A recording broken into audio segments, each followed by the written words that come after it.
Hello, everybody. So, a big shout out to Giancarlo for making that little lead in there. I'm digging it. I think I'm digging it. So, this is the welcome to the Black Coffee No Bagel podcast with yours truly, Phil Pearlman. Here's what we're going to do. We're going to be completely inconsistent.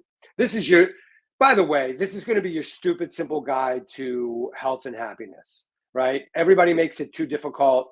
Really, there's a simple way to get yourself really, really healthy for today and for the long term, healthy and happy. And so I'm going to keep it really stupid simple. It is perfectly in tune with me, not the brightest guy. But what I'd like to first do is just tell you, oh, by the way, we're streaming live. I don't think we put it out there so nobody knows that we're streaming live, but we are streaming live. And this is a stream of consciousness. So I'm just going to be talking about things. So it's a nice little synchronicity to start the whole thing off. Like we're streaming live and I'm just stream of consciousness. We got double streams. We got two streams. So here's the thing. So why am I doing this podcast? So here's why. I write the Prime Cuts Substack. I find that people respond well to it. I'm helping people get healthy. I've gone on my own health journey. I'm going to talk a little bit about that. And I just want to help people get healthy, right? I just want to put stuff out that isn't dry, that isn't too complicated intellectual, and that is just really sound advice and also motivational. So why, not just how? I mean, there's a lot of how out there, but there's not a lot of why. So I'm going to focus some on the why and motivational stuff and really getting you to a place where you want to do things for yourself and take care of yourself for today, for your own performance today and your own well-being going out years and years and years and years. That's why I'm doing this. And I think I can be of value of that. Why do I say no bagels? Well, to be honest with you, I've been addicted to about everything and I've quit everything, right? I've quit so many different I've quit more things than you have habits, bad habits. I quit alcohol. I've quit tobacco.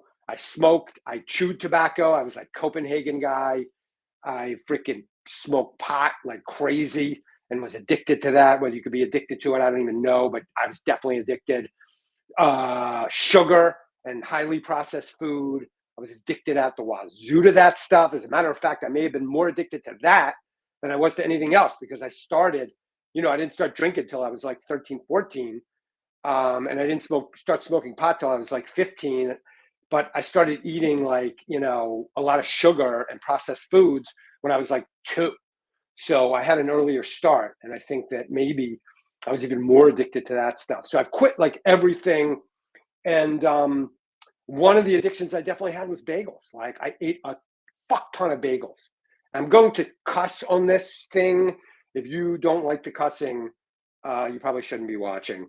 Or maybe we'll get like a honker, like honk when I'm going to, you put me on a delay. So, Bagel Edition. So there was a time when I remember I was like in grad school and I was like biking to class. I would bike to campus and this was in DC and I was in pretty good shape. I biked just about every day. But the first place I would bike would be to the bagel place and I would get a half dozen bagels and then I would eat those bagels.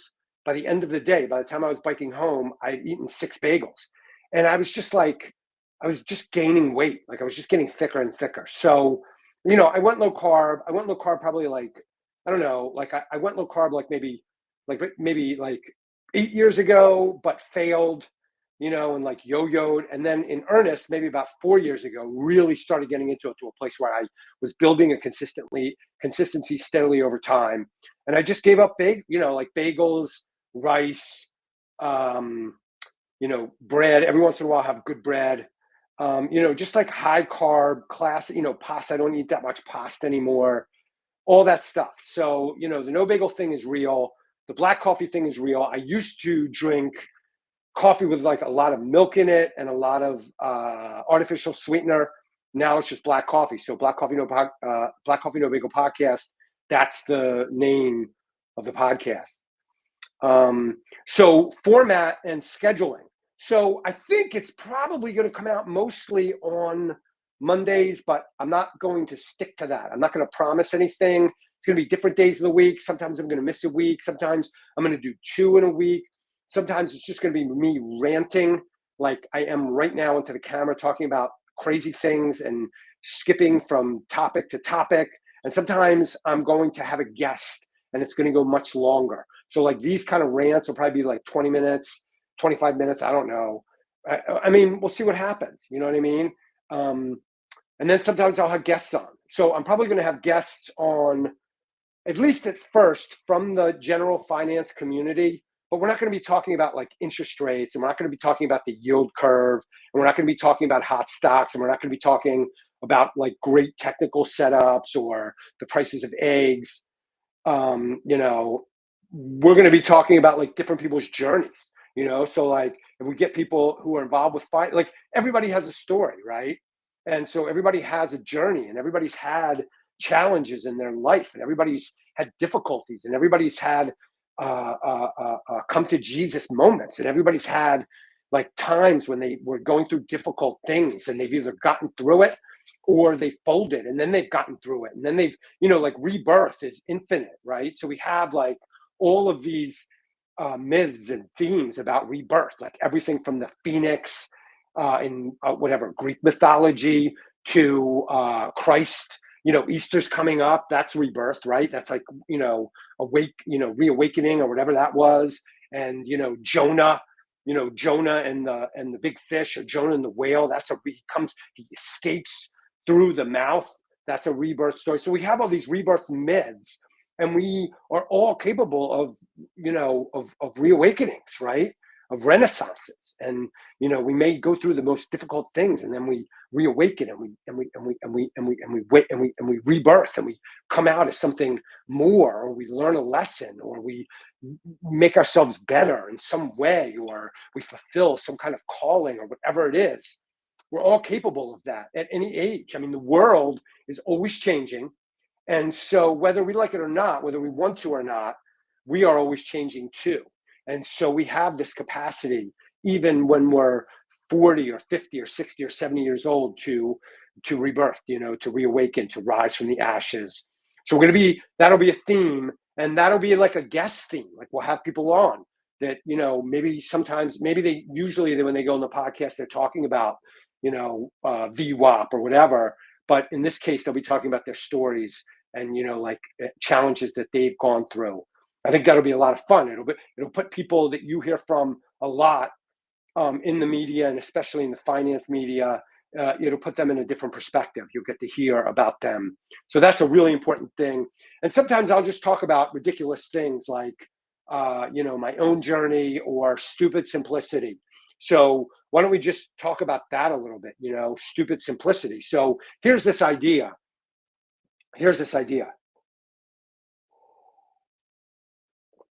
So here's the thing. So getting healthy is for everybody, right? And the experts are experts, and they have all of this knowledge, and they talk with a lot of knowledge, and they use terms like mitochondria flexibility and VO2 max, and they talk about supplements like creatine and theanine or whatever. And there's just a lot. And then there's all this research, that has a lot of big words in the research. And the research is unbelievably complicated. There's like multiple layers of complications to the research, from methodological complications, like the way the study is structured and formulated and conducted, to the meaning, to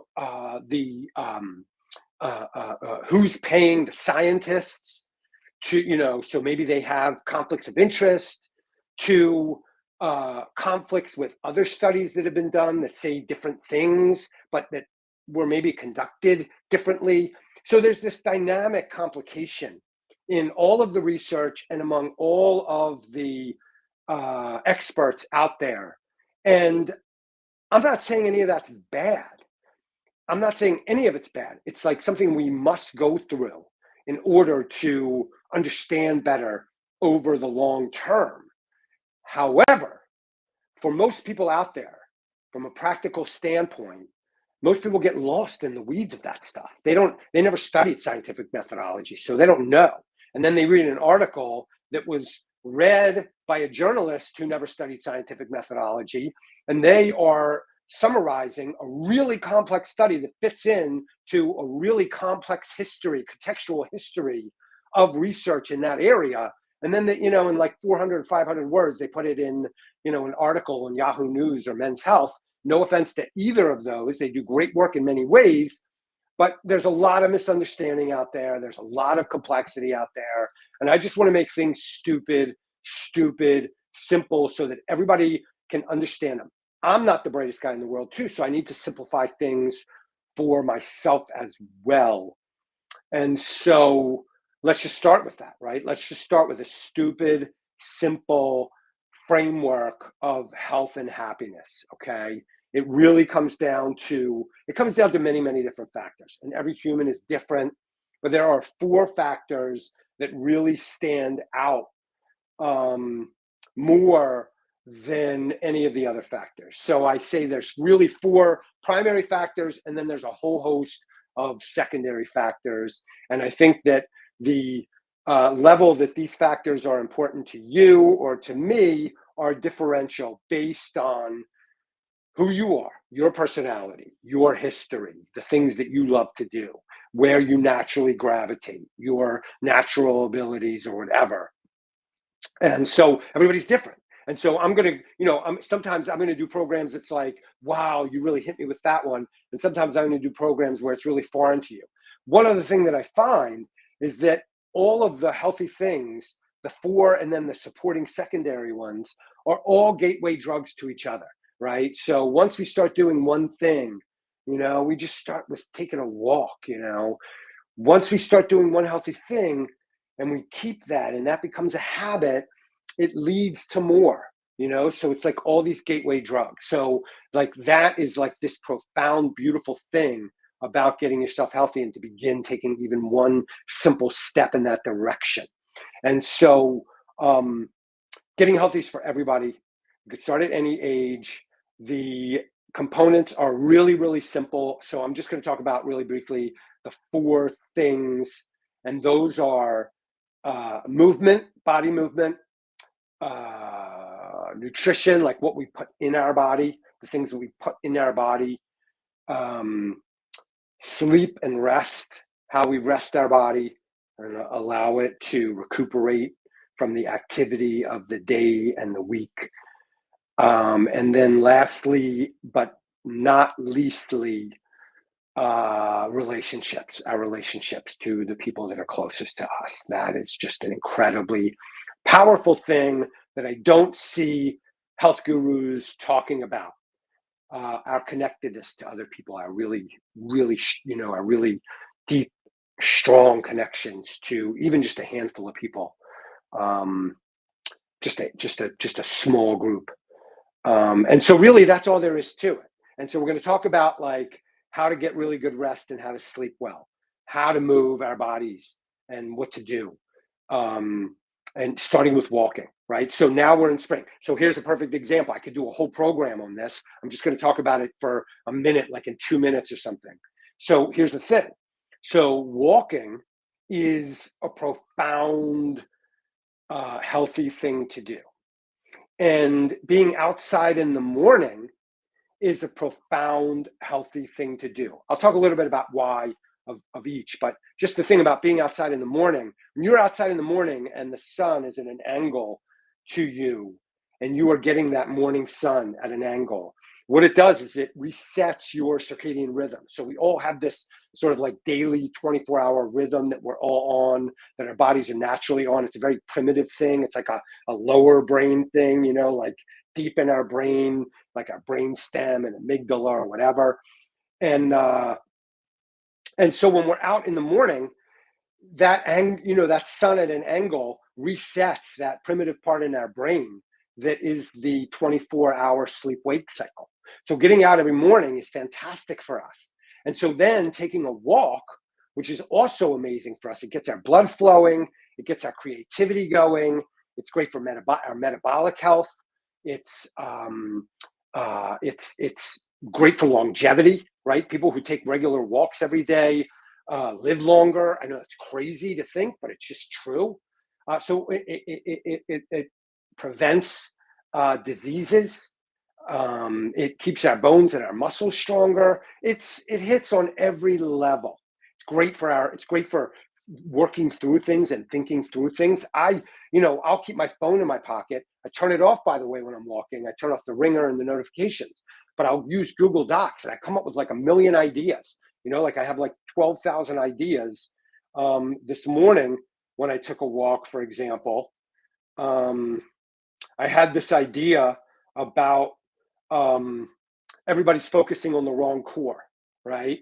So like we talk about core exercises, but really, it's the core self that's more important. Like if we're doing push-ups, that's working our core.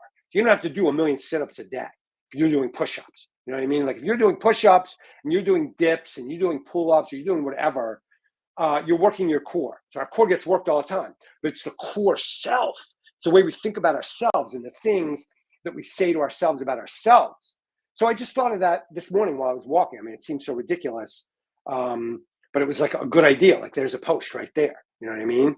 So anyway, though, so just taking a walk hits on multiple levels. It hits on it helps us sleep at night, even if we take a walk in the morning. Oh, and by the way, the other thing is that it's like the perfect season for doing this, right? So it's getting earlier. The sun's coming up earlier every day. The weather's getting nicer. So this is like a perfect time. Like I could have done this program today on, hey, taking a morning walk. The magic of taking a morning walk would have been, the name of the program. That's the kind of thing, that's like just stupid simple, right? Like there's no complication to that. I'm not talking about mitochondria flexibility. And by the way, no offense to mitochondria flexibility. It's a great thing. It's wonderful. If you're into that thing, if you're into it, I can't recommend enough that you learn more about it. Am I talking fast enough for everybody? Like, am I talking fast enough for you? Let me know if I need to speed it up a little bit more. I can. So anyway, the morning walk, fantastic. Sleeping, what is it? Oh yeah, a great night's sleep, right? Just a simple thing. The basics of sleep hygiene. There's another program, the basics of sleep hygiene. Go to bed at the same time every night. Lower the lights, in the early evenings. Don't take your phone in with you when you go to bed. Leave it outside the bedroom. Take a walk in the morning. Don't eat right before you go to bed. That's all simple advice, right? So none of them are rocket science, getting a good night's sleep, moving your body. And, you might want to increase that. It's not just walking. There's other things too. There's running, there's, resisting, lifting things or doing push-ups or whatever. So there's other things. So there's like a million avenues that we can go down, and in all of them, we can keep all of them stupid simple.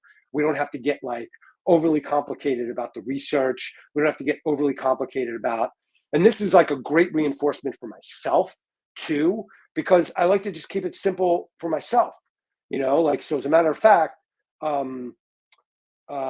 made a list of like the things I want to do this spring that are like my rules, that I can put them on an index card or whatever. And so the things I wrote down were walk, run, resist, which hits on two levels, right? It's like do resistance training, like push-ups, pull-ups, maybe some dumbbell presses, but it's also resist, like in the psychological sense or experiential sense, resist this culture that is sort of not a healthy culture. Like we have to be, like if we're going to be healthy these days, we have to be subversive.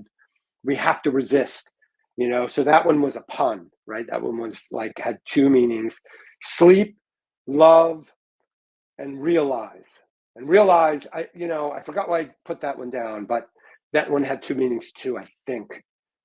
Keeping it real and doing something else. I don't know. It was like, I don't know, maybe it was something about self-awareness or something about thinking about this stuff. I'm not really that into philosophy. There was that Edie Brickell line. Remember that? Philosophy is a walk on the slippery rocks. I kind of feel that way too. Like they make things really complicated too. And then the other thing that we do is we intellectualize everything, right? Like we're all up in our heads. And so there's another great lesson. And the thing that we're really, really, really, really going to focus on is going to be keeping out of our head, staying in our emotional world, bringing our feeling senses to the forefront and getting our ass out of our head. You know what I mean? Because like we intellectualize everything, and then we have these big ass brains, and then what we do is we intellectualize everything, and we cover over our feelings with our thinking, and it's a way to avoid how we feel. And so, like for example, and I'm talking about all kinds of different feelings. I'm talking about like our emotions and feelings, like whether we're happy, sad, or whatever. I'm talking about like interoception, like internal cues. Are we cold? Are we hot? Are we tired? Are we energetic? And I'm talking about also creativity and intuition. That's also like a feeling, kind of a sense. Those areas. So there's really for me, there's sort of three major branches to feelings.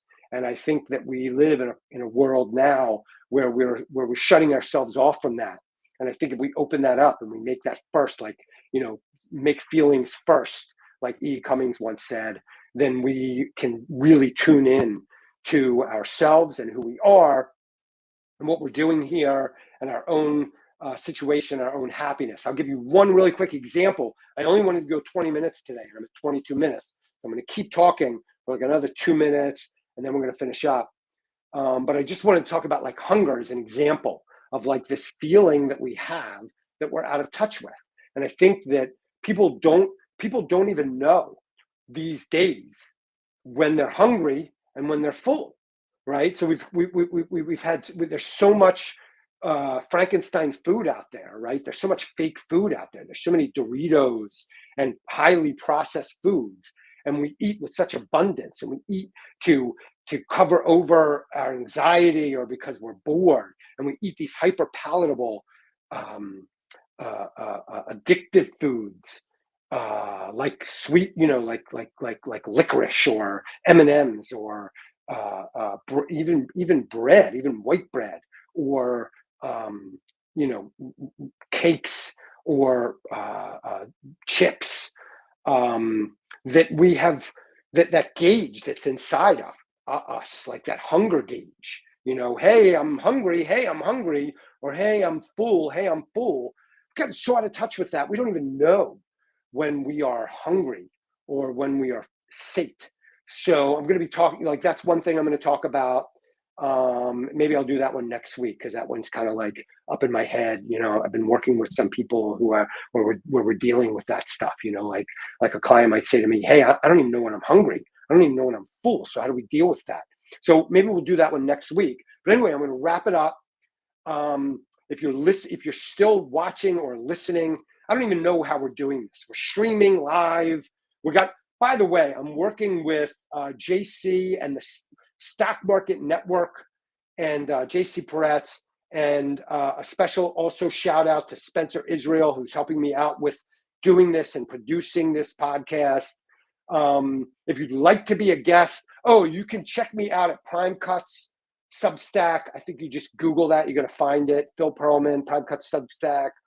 You could check me out at Pearl Institute. I provide personal health planning for the long term with RIAs, but I work with other people too. Work with mostly executives, advisors, but anybody who's really interested. I've been getting requests to do health coaching, so I'm going to probably add that on my nav bar. Life coaching.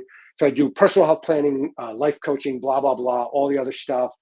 What am I missing? One other thing. If you'd like to be a guest, if you've had this great journey, right? If you've gone through something that's made your life challenging and you've overcome it, and you think that your story may be inspirational to people watching or listening to this podcast, please reach out to me, ppearlman@gmail.com, PPEARLMAN @gmail.com, Or you can also hit me on Twitter at P Pearlman, you know, the little ampersand thing, PPEARLMAN. Thank you very much for tuning in. Really looking forward to this whole thing. Adios.